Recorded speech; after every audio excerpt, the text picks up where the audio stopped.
We are here to talk about the latest rumors surrounding the new manager for Samurai Japan, and our expectations for the second half of the season for the Samurai trio of the Los Angeles Dodgers, Shohei Ohtani, Yoshinobu Yamamoto, and Roki Sasaki.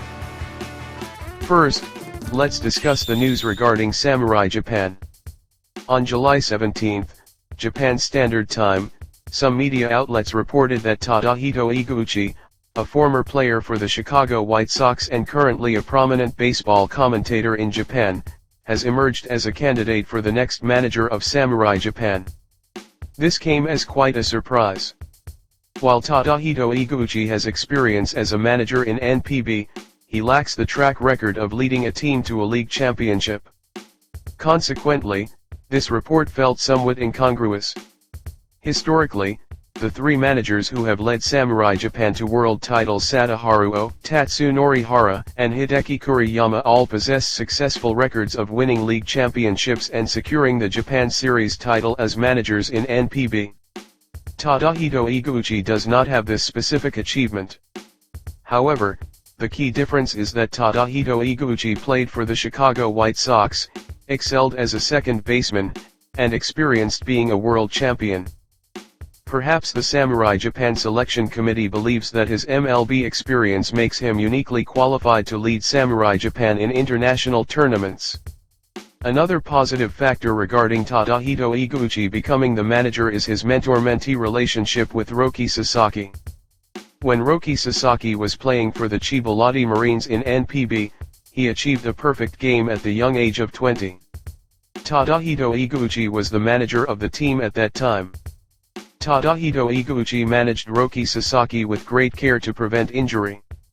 Under Tadahito Iguchi's guidance, Roki Sasaki grew steadily, freely showcasing his potential and his evolving pitching repertoire.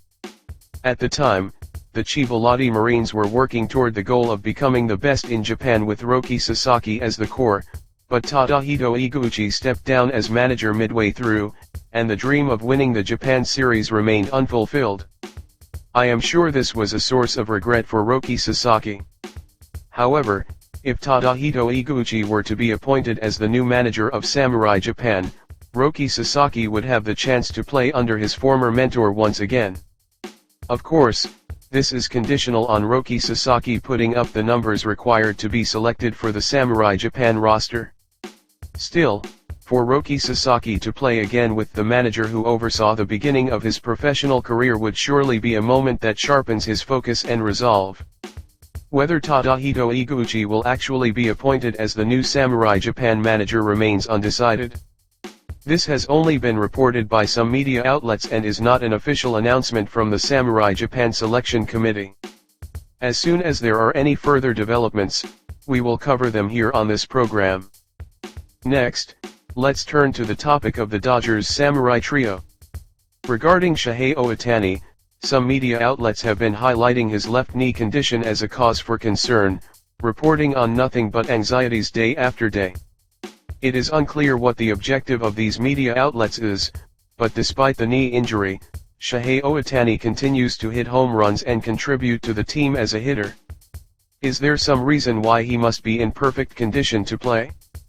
Shohei Ohtani is human, and as a two-way player, he is a performer who places an immense burden on his body. Injuries are inevitable.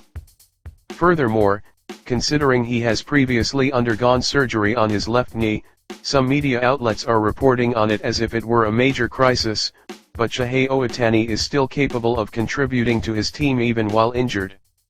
I fail to understand the purpose behind these media outlets stirring up anxiety regarding Shohei Ohtani's left knee injury. A player in perfect condition at all times does not exist in MLB. Especially a two-way superstar like Shohei Ohtani, who is a one-of-a-kind presence in MLB. The physical demands are high, and it is no surprise that he would sustain injuries. If he were injured and failing to produce results, that would be a problem, but Shohei Ohtani continues to produce solid results despite the pain in his left knee.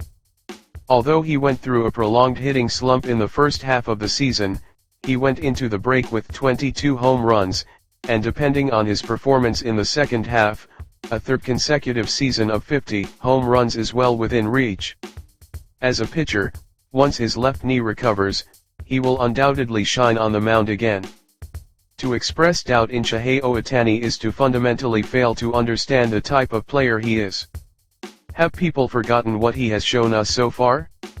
Shohei Ohtani has not always been in perfect condition.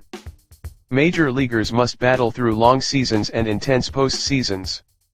To be a player who never gets injured and stays in perfect condition through such a grueling schedule, doesn't that just prove they aren't working hard enough?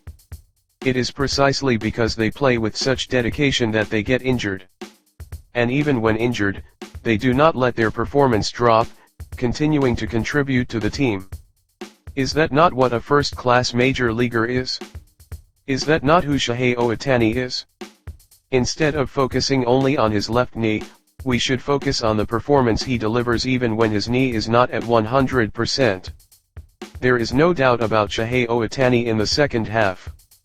Whether his knee hurts or it takes time to fully heal, he will always lead his team to victory.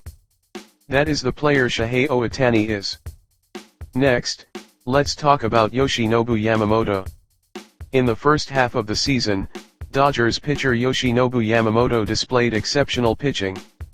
He showcased amazing performances last year, and this year, he has been consistently great, even surpassing his level of play from last year in the first half. We can expect great things from him in the second half as well. Back in his NPB days, Yoshinobu Yamamoto had a rhythm of picking up his pace from the summer onward. I believe he will reproduce that in MLB. He will certainly continue to show us his skills as a super pitcher throughout the second half. Finally, let's discuss Roki Sasaki. In the first half, right after opening day, his control was inconsistent, and he lacked stability. However, with every appearance, he showed us his growth. Starting in the second half, Blake Snell and Tyler Glasnow are set to return, so Roki Sasaki needs to sharpen his focus as he heads to the mound. To remain in the starting rotation, he will need to perform even better than he did in the first half. In the second half, hitters from every team will be coming for him with a renewed intensity, looking to break him down. Unless he can use his pitching to outmaneuver these hitters, there is a possibility that Roki Sasaki could be removed from the starting rotation and reassigned to the bullpen. To prevent that from happening, I hope Roki Sasaki continues to refine his approach through trial and error and daily practice, so that he can pitch through the entire season as a starting pitcher. That is all for today.